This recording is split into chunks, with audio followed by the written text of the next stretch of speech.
एक तिहाई देश को काट दिया, अब कितना काटोगे? विपक्ष पर अमित शाह ने बोला हमला।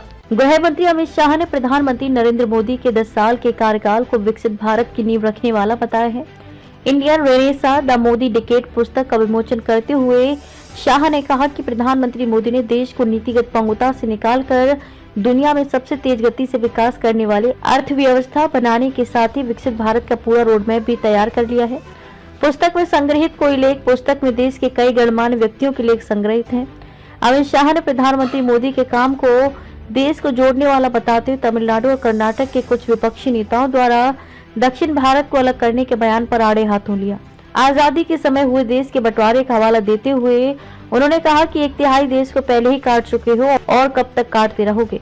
काशी तमिल संगमम का जिक्र उन्होंने कहा कि एक और जहां विपक्षी नेता दक्षिण भारत को अलग करने की बात कर रहे हैं, वहीं प्रधानमंत्री मोदी काशी तमिल संगमम के माध्यम से देश की एकता को मजबूत करने का काम कर रहे हैं।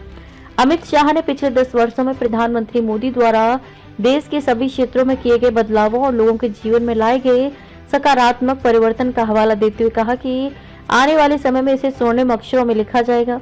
कोई भी इतिहासकार मोदी सरकार के इस कालखंड को अनदेखा नहीं कर सकता है। उन्होंने इस कालखंड की तुलना वटवृक्ष के बीज के साथ की, जो आने वाली सदियों में विकसित भारत का विशाल वटवृक्ष बनाने का काम करेगा, और कहा कि आने वाले समय में इतिहासकार मोदी के पहले और मोदी के बाद के भारत के रूप में इतिहास का लेखन करेंगे। अमित शाह ने कहा कि मोदी सरकार ने पिछले 10 वर्षों में देश को जटिल समस्याओं से मुक्ति दिलाने का काम किया है, जिसके बारे में पहले सोचा भी नहीं जा सकता था। इस सिलसिले में उन्होंने अनुच्छेद 370 को निरस्त करने के साथ ही राम मंदिर निर्माण का रास्ता साफ करने का जिक्र किया। नए आपराधिक कानून पर बोले।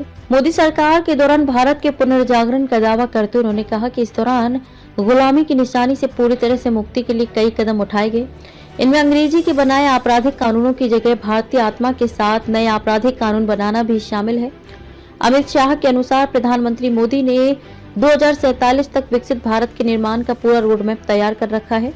इसमें 2027 में 5 ट्रिलियन की अर्थव्यवस्था बनाने, 2036 में ओलंपिक खेलों के आयोजन से लेकर 2040 में मानव युक्त यान चंद्रमा पर भेजने जैसे कई लक्ष्य रखे गए हैं।